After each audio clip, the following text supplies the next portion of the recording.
पेशकश Al Mohsin production, Kharan KR सियाफत खुदाराम, बतावन अल तारिक म्यूज़िक सेंटर, दालबंदीन इनायत बड़ेच, आमिर महंगल समद आ निशीनी, इबाद म्यूज़िक सेंटर दालबंदीन, इबाद समीर।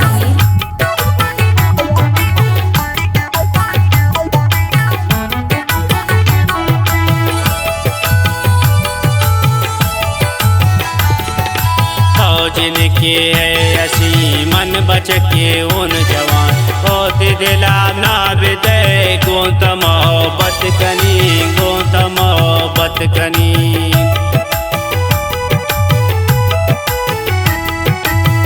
जिनके ऐसी मन बच के उन जवान होते दिला ना बिदे गोत मोहब्बत कनी, गोत मोहब्बत कनी।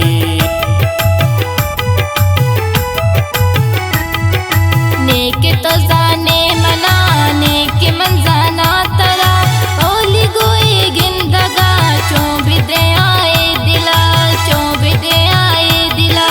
नेक तो जाने मना नेक मंजाना तरा ओली गोए गिंदगा चौबिदे आए दिला, चौबिदे आए दिला।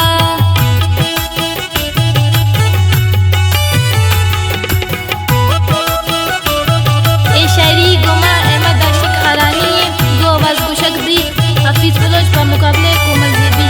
पेशकश Al Mohsin and selection production, Kharan KR Khudaram सियाफत। ये रिकॉर्डिंग भैया गए 7 star studio, Najeeb state, Quetta.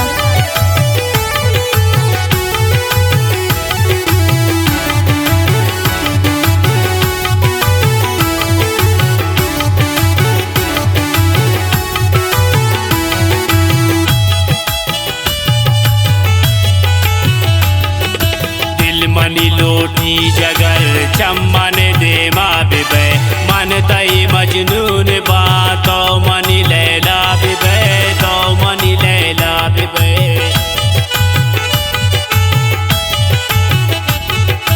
नेक मन लैला तई नेक ता मजनून मनी चिंकवार गुश्तगू गोंत नबी संगति, गोंत नबी संगति।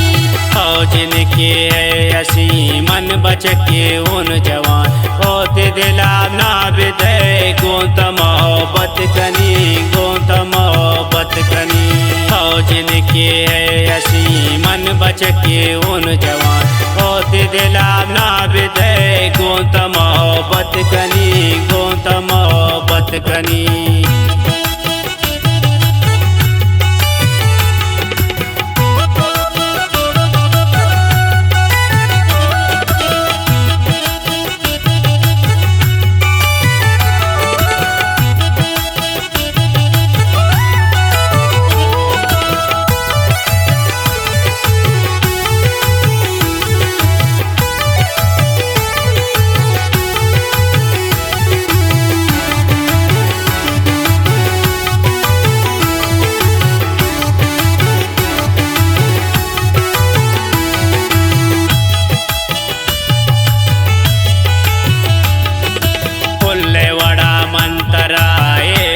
दस्ताकनी होते दिला ना बिदे गोत मोहब्बत कनी, गोत मोहब्बत कनी।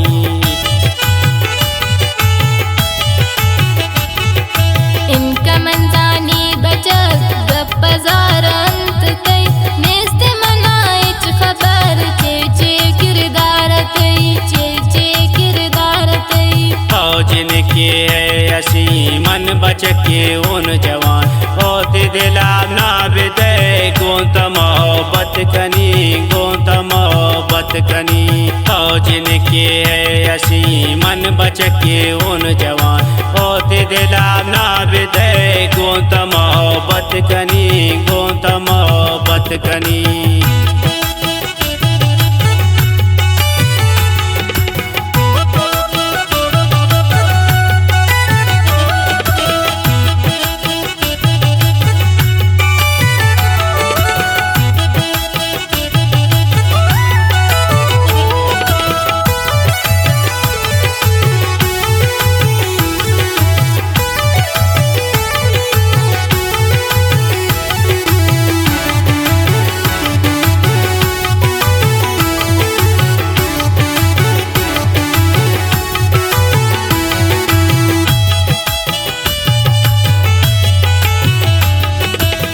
दुश्मन मन चेकना तो जनक राजी बे मन तैया मत बया तो मनीषा जी बे तो मनीषा जी बे